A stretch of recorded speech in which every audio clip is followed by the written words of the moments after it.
Welcome to master mind of GK. एक बार फिर से आप लोग का स्वागत है मास्टर माइंड ऑफ जीके में। फ्रेंड्स, आज इस वीडियो में जीके जीएस का टोटल 54 प्रश्न को देखेंगे जो काफ़ी महत्वपूर्ण है। और ये सभी प्रश्न है जो फ्रेंड्स आपका बिहार पुलिस फायरमैन और आपका उत्पाद पुलिस के लिए काफ़ी महत्वपूर्ण है, तो पूरा वीडियो जरूर देखिएगा। चलिए फ्रेंड्स, गेस करते चलिएगा। आज का पहला सवाल आप लोग के सामने है। वीडियो को लाइक नहीं किए हैं तो वीडियो को लाइक कर दें। आज का पहला सवाल है कि निम्न में से कौन सा कार्बन का प्राकृतिक सिंक नहीं है। गेस कीजिए इसका करेक्ट आंसर क्या होगा। तो इसका जो करेक्ट आंसर हो जाएगा फ्रेंड्स ऑप्शन नंबर डी, विघटित तेल भंडार है जो आपका कार्बन का प्राकृतिक सिंक नहीं है। देखिए प्राकृतिक सिंक जैसे फ्रेंड्स वह पदार्थ या जलाशय या प्राकृतिक संसाधन जो अनिश्चित अवधि के लिए कुछ कार्बन युक्त रासायनिक यौगिक को जमा करता है या संग्रहित करता है, उसी को क्या करते हैं फ्रेंड्स, कार्बन सिंक कहते हैं। तो इसमें आपका इसके अंतर्गत आ जाएगा आपका क्या क्या, तो जलाशय हो गया, वन हो गया, मृदा हो गया, महासागर हो गया, ये सभी जो कार्बन सिंक के अंतर्गत आएंगे। जबकि विघटित तेल भंडार है वो कार्बन सिंक के अंदर नहीं आएंगे। तो पहला का करेक्ट आंसर डी हो जाएगा। दूसरा नंबर सवाल देखिए, जल प्रदूषण निवारण तथा नियंत्रण अधिनियम किस वर्ष लागू किया गया। दूसरा का जो करेक्ट आंसर हो जाएगा फ्रेंड्स ये 1974 ईस्वी में लागू किया गया। तो ऑप्शन नंबर बी इसका करेक्ट आंसर हो जाएगा। जल प्रदूषण नियंत्रण एवं निवारण अधिनियम कब लागू किया गया, तो 1974 ईस्वी में। ठीक है। तीसरा नंबर सवाल आपका है कि महाबोधि मंदिर या महान जागृति मंदिर एक बौद्ध मंदिर है जो स्थित है, तो ये कौन सा राज्य में, सभी को पता होगा, बिहार राज्य में स्थित है। चौथा नंबर सवाल देखिए कि किस उष्णकटिबंधीय खाद्य फसल के लिए औसतन 27 डिग्री से का तापमान एवं 100 सेंटीमीटर से अधिक वर्षा की आवश्यकता पड़ती है। तो इसका करेक्ट आंसर हो जाएगा फ्रेंड्स आपका चावल के लिए। ठीक है, चावल के लिए आपका जो 27 डिग्री तापक्रम चाहिए और औसत वर्षा कितना चाहिए फ्रेंड्स, तो आपका 100 सेंटीमीटर से अधिक चाहिए। तो 4 का करेक्ट आंसर आपका ऑप्शन नंबर सी हो जाएगा। पांचवा नंबर सवाल देखिए, पांचवा नंबर सवाल है केंद्रीय चावल अनुसंधान संस्थान कहाँ स्थित है। तो गेस कीजिए, ये आपका है जो उड़ीसा के कटक राज्य में स्थित है, तो इसलिए ऑप्शन नंबर डी इसका करेक्ट आंसर हो जाएगा। ठीक है। देखिए चावल के उत्पादन में अगर जो पूछा जाए फ्रेंड्स, तो विश्व में सबसे ज़्यादा है जो चाइना उत्पादन करता है और भारत का जो स्थिति है जो दूसरा स्थान पर है। ठीक है, क्वेश्चन बहुत इंपॉर्टेंट है, पूछा जाता है कि चावल के उत्पादन में भारत का कौन सा पोजीशन है, कौन सा स्थान है, तो दूसरा स्थान है चावल के उत्पादन में, पहला स्थान पर आपका चाइना है। छठा नंबर सवाल देखिए, अंकलेश्वर के लिए जाना जाता है। तो देखिए अंकलेश्वर है जो किसके लिए जाना जाता है, तो ये आपका तेल के लिए जाना जाता है। अंकलेश्वर आपका गुजरात राज्य में पेट्रोलियम का उत्पादक क्षेत्र है, याद रखिएगा। ये अंकलेश्वर कहाँ पड़ता है, तो गुजरात राज्य में पेट्रोलियम का उत्पादक क्षेत्र है, तेल के लिए जाना जाता है। 7 नंबर सवाल देखिए, लक्षद्वीप के लोग निम्नलिखित में से कौन सी भाषा बोलते हैं। तो 7 का करेक्ट आंसर हो जाएगा friends option number A, Malayalam बोलते हैं। ठीक है, मलयालम। लक्षद्वीप के लोग निम्नलिखित में से कौन सी भाषा बोलते हैं, तो मलयालम बोलते हैं, इसलिए 7 का करेक्ट आंसर आपका ऑप्शन नंबर ए हो जाएगा। 8वां नंबर सवाल देखिए, 8वां नंबर सवाल है इंदिरा गांधी परमाणु अनुसंधान केंद्र कहाँ पर स्थित है। 8 का करेक्ट आंसर हो जाएगा फ्रेंड्स ये आपका कलपक्कम में स्थित है। ठीक है, याद रखिएगा ऑप्शन नंबर डी इसका करेक्ट आंसर हो जाएगा। इंदिरा गांधी परमाणु अनुसंधान केंद्र कहाँ पर स्थित है, तो ये आपका कलपक्कम में स्थित है। तो करेक्ट आंसर आपका ऑप्शन नंबर डी हो जाएगा 8 का। 9 नंबर सवाल देखिए, निम्नलिखित में से कौन कभी भी भारत का उपराष्ट्रपति नहीं रहा है। इनमें से कौन है जो कभी भारत का उपराष्ट्रपति नहीं बने हैं, तो 9 का करेक्ट आंसर हो जाएगा आपका option number B, APJ Abdul Kalam. ठीक है, ये आपका उपराष्ट्रपति कभी नहीं, राष्ट्रपति तो बने हैं लेकिन आपका उपराष्ट्रपति ये कभी नहीं बने हैं। बाकी मोहम्मद हामिद अंसारी उपराष्ट्रपति रहे हैं, रामास्वामी वेंकटरमन भी रहे हैं, शंकर दयाल शर्मा भी रहे हैं। आपका जो APJ अब्दुल कलाम है जो भारत के उपराष्ट्रपति नहीं रहे, ये राष्ट्रपति बने थे। 10 नंबर सवाल को देखिए कि किसे व्यवहारिक मनोविज्ञान का जनक माना जाता है। ठीक है, साइकोलॉजी। ठीक है फ्रेंड्स, साइकोलॉजी का यानी जनक किसे माना जाता है, यही क्वेश्चन आपका है 10 का। तो व्यवहारिक मनोविज्ञान का जनक किसे माना जाता है, एक्सपेरिमेंटल साइकोलॉजी का जनक किसे कहा जाता है। तो 10 का करेक्ट आंसर आपका सी हो जाएगा फ्रेंड्स, विल्हेम वुडंत को कहा जाता है। ठीक है, व्यवहारिक मनोविज्ञान का जनक किसे? तो ऑप्शन नंबर सी इसका करेक्ट आंसर होगा, विल्हेम वुडंत को कहा जाता है। 10 का सी। 11 नंबर सवाल देखें, भारतीय संविधान में पहला संशोधन कब किया गया था? 11 का गेस कीजिए फ्रेंड्स। तो भारतीय संविधान में जो प्रथम बार संशोधन किया गया था 1951 ईस्वी में किया गया था, ऑप्शन नंबर सी होगा। और प्रथम संविधान संशोधन द्वारा क्या हुआ था? तो संविधान में 9वीं अनुसूची, याद रखिएगा, संविधान में 9वीं अनुसूची को जोड़ा गया था। ये 9वीं अनुसूची है जो किससे संबंधित है? तो ये आपका भूमि सुधार से संबंधित है। ये तीनों पॉइंट बहुत इंपॉर्टेंट है आपके लिए। भारतीय संविधान में पहला संशोधन कब किया गया था? तो 1951 में। और प्रथम संविधान जो संशोधन हुआ था उसमें क्या किया गया था? तो 9वीं अनुसूची जोड़ा गया था। ये 9वीं अनुसूची है जो आपका किससे संबंधित है? तो भूमि सुधार से संबंधित है, याद रखिएगा। 12 नंबर सवाल को देखिए, फूल में गर्भ केसर है, तो 12 का करेक्ट आंसर हो जाएगा फ्रेंड्स ऑप्शन नंबर डी, मादा प्रजनन अंग है जो फूल में क्या है? गर्भ केसर है। तो फूल में गर्भ केसर कौन है? मादा प्रजनन अंग। 13 नंबर सवाल को देखिए, नवकलेवर उत्सव किस राज्य से संबंधित है? ठीक है, नवकलेवर उत्सव। 13 का करेक्ट आंसर ये आपका ओडिशा राज्य में मनाया जाता है। ठीक है, नवकलेश्वर, ठीक है फ्रेंड्स, नवकलेश्वर या नवकलेवर या नवकलेश्वर उत्सव है जो आपका ओडिशा राज्य में मनाया जाता है, इसलिए ऑप्शन नंबर डी इसका करेक्ट आंसर हो जाएगा। ये देखिए फ्रेंड्स, जो आपका है नवकलेश्वर उत्सव है जो आपका उड़ीसा के पुरी जगन्नाथ मंदिर से जुड़ा हुआ एक उत्सव है। ठीक है। 14 नंबर सवाल को देखिए, गोदावरी नदी का उद्गम स्थान से होता है, यानी गोदावरी का उद्गम स्थान कहाँ है? तो 14 का करेक्ट आंसर होगा फ्रेंड्स आपका ऑप्शन नंबर ए, ब्रह्मगिरी की पहाड़ी से इसका उद्गम स्थान है। 15 नंबर सवाल को देखिए, 15 नंबर सवाल आपका है कि भारत के भीम यूपीआई को हाल ही में किस देश में लॉन्च किया गया है? चलिए, अच्छा सवाल ये भी है। तो 15 का करेक्ट आंसर होगा option number D A, Bhutan में लॉन्च किया गया है। 16 नंबर सवाल देखिए, भारतीय मूल के किस शतरंज खिलाड़ी ने दुनिया के सबसे युवा ग्रांड मास्टर बन गए हैं? बहुत इंपॉर्टेंट सवाल है एग्जाम की दृष्टिकोण से ये। 16 नंबर तो ये बन गए हैं कौन फ्रेंड्स? 16 का तो उनका नाम है आपका अभिमन्यु मिश्रा। भारतीय मूल के किस शतरंज खिलाड़ी दुनिया के सबसे युवा ग्रांड मास्टर बने हैं? तो ये उनका नाम है अभिमन्यु मिश्रा। 16 का करेक्ट आंसर सी हो जाएगा। 17 नंबर सवाल को देखिए, ग्लोबल स्टार्टअप इकोसिस्टम इंडेक्स 2020 में भारत को निम्न में से कौन सा स्थान प्राप्त हुआ था? तो 17 का करेक्ट आंसर हो जाएगा 20वां स्थान प्राप्त हुआ था। ठीक है। 18 नंबर, T20 अंतर्राष्ट्रीय क्रिकेट में 3000 रन बनाने वाले पहले क्रिकेटर कौन है? तो 3000 रन, इकाई दहाई सैकड़ा, 3000 रन बनाने वाले जो पहले क्रिकेटर है 18 का करेक्ट आंसर विराट कोहली हो जाएगा। 18 का बी, T20 में ध्यान रखिएगा, T20 अंतर्राष्ट्रीय क्रिकेट में सबसे पहले 3000 रन बनाने वाला क्रिकेटर आपका विराट कोहली है। 19 का करेक्ट आंसर बी हो जाएगा, सॉरी 18 का बी हो जाएगा। 19 नंबर सवाल, Yogiraj Baba Gambhirnath auditorium and cultural centre कहाँ उद्घाटन किया गया है?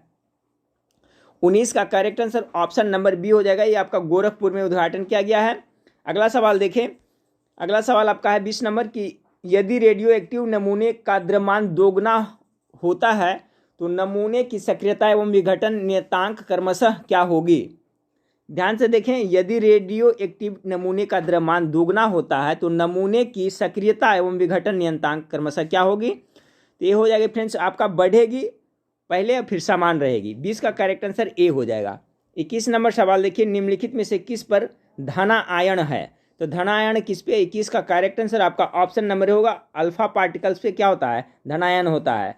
तो आपका अल्फा कण धनात्मक होता है ना, तो ऑप्शन नंबर ए इसका करेक्ट आंसर हो जाएगा। 22 नंबर सवाल देखें, किसने इलेक्ट्रॉनों के पथ पर दीर्घवृत्तीय कक्षकों का प्रवेश कराकर बोर मॉडल को निरूपित किया था, बोर मॉडल को रूपांतरित किया था? तो 22 का जो करेक्ट आंसर हो जाएगा friends option number C, Somerfield ने किया था। 23 नंबर सवाल देखें, 23 नंबर सवाल आपका है कि नाइट्रोजन के विभिन्न ऑक्साइडों में ऑक्सीजन के विभिन्न अनुपात किस नियम की पुष्टि करते हैं? तो 23 का जो करेक्ट आंसर होगा ऑप्शन नंबर बी, गुणित अनुपात का नियम। नाइट्रोजन के विभिन्न ऑक्साइडों में ऑक्सीजन के विभिन्न अनुपात किस नियम को पुष्टि करता है? तो ऑप्शन नंबर बी इसका करेक्ट आंसर होगा। 24 नंबर सवाल देखिए, जायकवाड़ी परियोजना जो कि सबसे बड़ी सिंचाई परियोजना है किस नदी पर है? चलिए, जायकवाड़ी परियोजना पूछा जा रहा है फ्रेंड्स आपका किस नदी पे है? गेस कीजिए। ऑप्शन ए में गोदावरी, नर्मदा, कृष्णा या ताप्ती नदी पे। 24 का करेक्ट आंसर हो जाएगा फ्रेंड्स, ये जायकवाड़ी परियोजना है जो आपका गोदावरी नदी पर स्थित है और ये कहाँ पड़ता है, महाराष्ट्र में पड़ता है, ये भी याद रखिएगा, ठीक है। गोदावरी नदी पे महाराष्ट्र में जायकवाड़ी परियोजना है। 25 नंबर सबरी कार्तिक कौन है, ये सबरी कार्तिक है जो 25 का करेक्ट आंसर हो जाएगा, ऑप्शन नंबर ए होगा फ्रेंड्स, प्रसिद्ध भारतीय कराटे चैंपियन है। 26 नंबर सवाल को देखिए, डिब्रू साइखोवा, नामेरी और ओरंग नेशनल पार्क ये सभी किस राज्य में स्थित है। 26 का जो करेक्ट आंसर होगा ऑप्शन नंबर ए सभी असम में है, ठीक है। डिब्रू साइखोवा, नामेरी और ओरंग नेशनल पार्क असम राज्य में है। 27 नंबर भारतीय मुद्रा के नोट कहाँ मुद्रित किए जाते हैं, चलिए गेस कीजिए 27 का, तो ये नासिक में किए जाते हैं friends, option number C correct answer होगा। 28 नंबर माले किस देश की राजधानी है, तो मालदीव की राजधानी कहाँ है, माले है, इसलिए 28 का correct answer option number C हो जाएगा। 29 नंबर प्लेनेट 9 क्या है, प्लेनेट 9 क्या है 29 का, तो देखिए प्लेनेट 9 है जो बाहरी सौर प्रणाली में प्रस्तावित एक बड़ा बर्फीला ग्रह है, ऑप्शन नंबर डी इसका करेक्ट आंसर होगा। अच्छा सवाल है, प्लेनेट 9 क्या है, तो बाहरी और सौर प्रणाली में प्रस्तावित एक बड़ा बर्फीला ग्रह है। 30 नंबर मसाई मारा नेशनल रिजर्व कहाँ है, ये मसाई मारा नेशनल रिजर्व कहाँ है, 30 का करेक्ट आंसर होगा ऑप्शन नंबर बी हो जाएगा, ये केन्या देश में है। 31 नंबर सवाल को देखें, रिएक्टर पैमाने के बारे में निम्नलिखित में से क्या गलत है, तो देखिए इसे 1935 ईस्वी में चार्ल्स रिएक्टर और गुटेनबर्ग द्वारा विकसित किया गया था, ये तो सही है, याद करते चलिएगा। यह एक लघुगुणकीय पैमाना, ये भी सही है। इसे भूकंप मापी के उपयोग द्वारा नापा जाता है, रिएक्टर, ये भी सही है। रिएक्टर पैमाने पर 8-9 की तीव्रता का अर्थ है हल्का भूकंप, ये आपका गलत है। रिएक्टर पैमाना पे 8-9 की तीव्रता रहेगा फ्रेंड्स तो बहुत ज़्यादा हाई रहेगा, अगर 8-9 अगर उतना दिखाता है तो बहुत विध्वंसकारी होता है, ये आपका गलत है। इसमें कह रहा है कि हल्का कह रहा है, ठीक है, हल्का भूकंप नहीं, ये भारी भूकंप है। तो 31 का करेक्ट आंसर हो जाएगा फ्रेंड्स आपका ऑप्शन नंबर डी हो जाएगा, क्योंकि फ्रेंड्स अगर रिएक्टर पैमाना पर उसका अगर 8-9 की तीव्रता को दर्शाता है तो ये महाविनाशकारी भूकंप है, ठीक है, जो अत्यंत घातक होता है, तो यही गलत है आपका। 32 नंबर सवाल, ब्रिटेन वुड्स सम्मेलन किस वर्ष हुआ था, तो 32 का जो करेक्ट आंसर हो जाएगा आपका ऑप्शन नंबर ए 1944 ईस्वी में। 33 नंबर सवाल आपका मिलान करने के लिए दिया है, Arya Samaj, Ramkishan mission, Deccan education society और देव समाज, इसके संस्थापक यहाँ पर दिया हुआ है। तो आर्य समाज को तो सभी जानते हैं, स्वामी दयानंद सरस्वती, कितना हो गया इसका फ्रेंड्स, आर्य समाज का तो 1875 ईस्वी में इसको किए थे आर्य समाज, स्वामी दयानंद सरस्वती ना। अब रामकृष्ण मिशन का कह रहा है फ्रेंड्स, तो इसका तो हो गया आर्य समाज का, एक का ए हो जाएगा। रामकृष्ण मिशन के कौन किए थे फ्रेंड्स, तो इसके किए थे स्वामी विवेकानंद, इनका हो जाएगा आपका स्वामी विवेकानंद कहाँ है, सॉरी एक मिनट फ्रेंड्स यहाँ पर मिस्टेक हो रहा है। आर्य समाज का हो गया दयानंद सरस्वती, एक का सी। रामकृष्ण मिशन का हो गया स्वामी विवेकानंद। उसके बाद में दक्कन एवं एजुकेशन सोसाइटी का जीजे आगरकर, ठीक है, जीजे आगरकर का आपका ये हो जाएगा। देव समाज का हो जाएगा फ्रेंड्स, तो इसका हो जाएगा शिवनारायण अग्निहोत्री। तो 33 का correct answer option number A हो जाएगा, ठीक है, ऑप्शन नंबर ए इसका करेक्ट आंसर होगा। सभी याद रखिएगा फ्रेंड्स, पुनः एक बार रिपीट कर देता हूँ, आर्य समाज के संस्थापक कौन थे, तो स्वामी दयानंद सरस्वती, रामकृष्ण मिशन के स्वामी विवेकानंद, दक्कन एजुकेशन सोसाइटी के थे तो आपका जी आगरकर थे, देव समाज का शिवनारायण अग्निहोत्री। 34 नंबर सवाल, K2 पर चढ़ने वाले सबसे कम उम्र के पर्वतरोही कौन बने हैं। 34 नंबर सवाल देखिएगा, K2 जिसे गाइडविन आइंस्टीन भी कहा जाता है फ्रेंड्स, तो इसका पर चढ़ने वाला हो जाएगा ऑप्शन नंबर बी सुहरोज काशिफ, इसका करेक्ट आंसर होगा, ठीक है, याद रखिएगा। K2 पर चढ़ने वाला सबसे कम उम्र के पर्वतरोही का नाम क्या है, तो सुहरेज काशिफ, इसका करेक्ट आंसर हो जाएगा। 35 नंबर सवाल देखिए, ज्वालामुखी विस्फोट से किस देश में एक नया द्वीप बना है। 35 का correct answer option number C होगा, जापान में बना है, ठीक है। 36 नंबर, एक रिपोर्ट के अनुसार वित्त वर्ष 2021 में भारत में ई कॉमर्स कितने प्रतिशत बढ़ा है।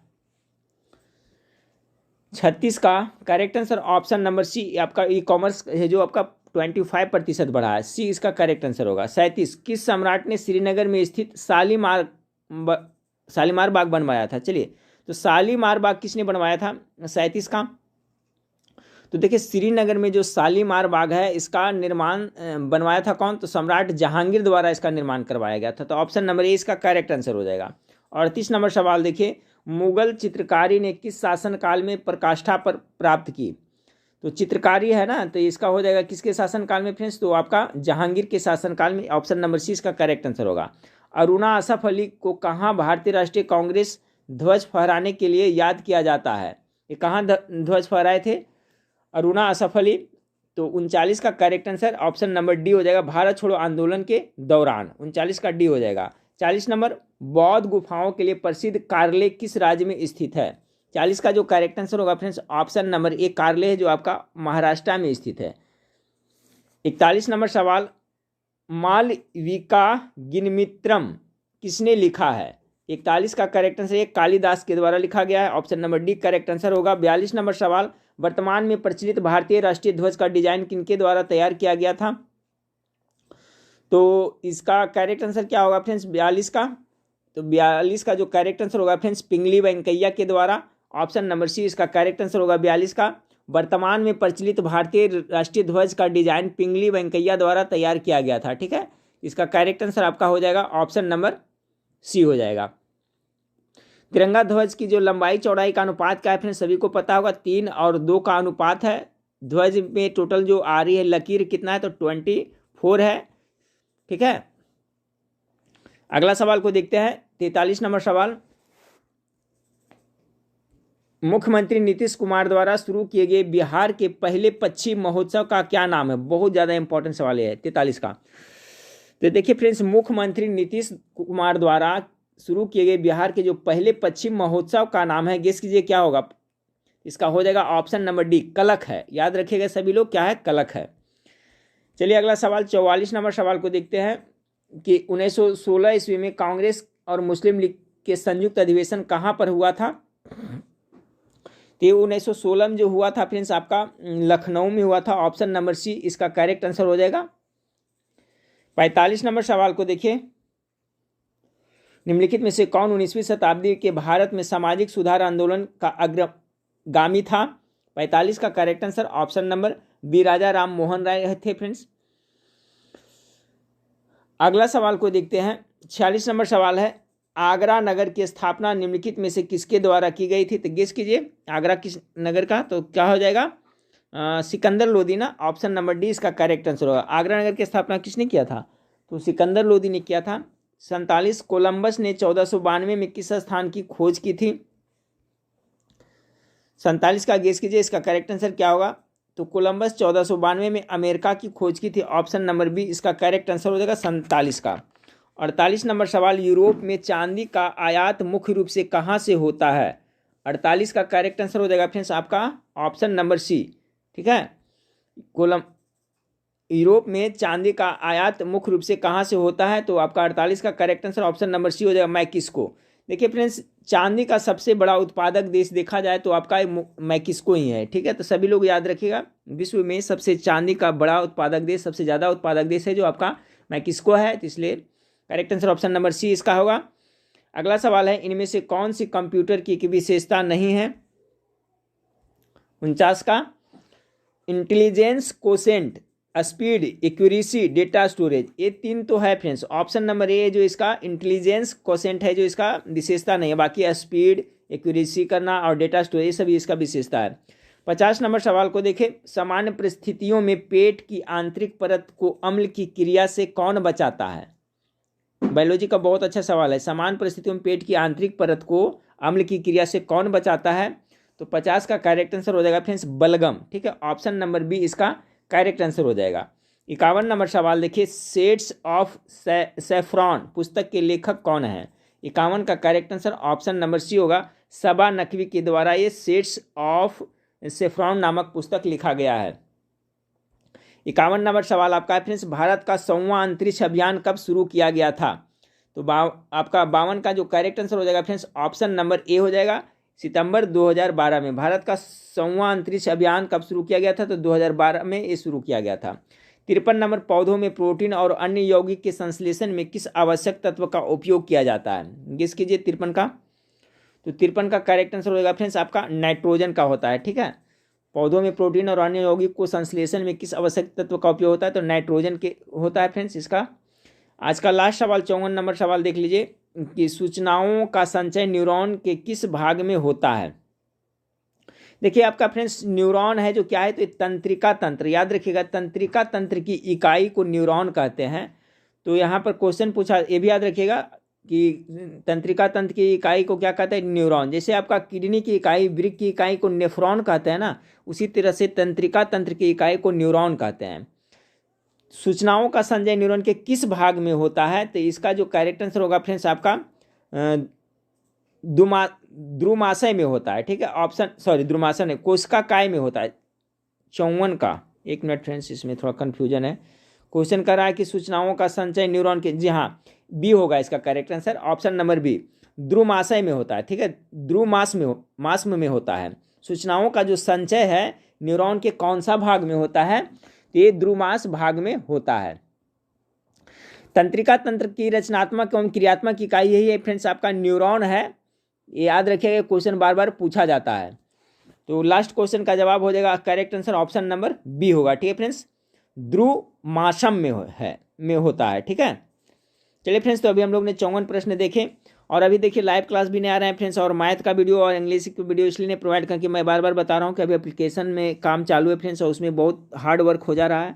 एप्लीकेशन में कोशिश कर रहा हूँ फ्रेंड्स कि जल्द से जल्द आप लोग को प्रोवाइड करा दिया जाए, ताकि उसमें आपको सारा मटेरियल और एक जगह फ्रेंड्स टॉपिक वाइज आपको पढ़ने के मिल जाए, जिससे आपकी तैयारी में हेल्प हो। तो उसी में भी लगे हुए हैं फ्रेंड्स। चलिए, तो नेक्स्ट वीडियो में फिर मिलते हैं, देखने के लिए थैंक यू, धन्यवाद।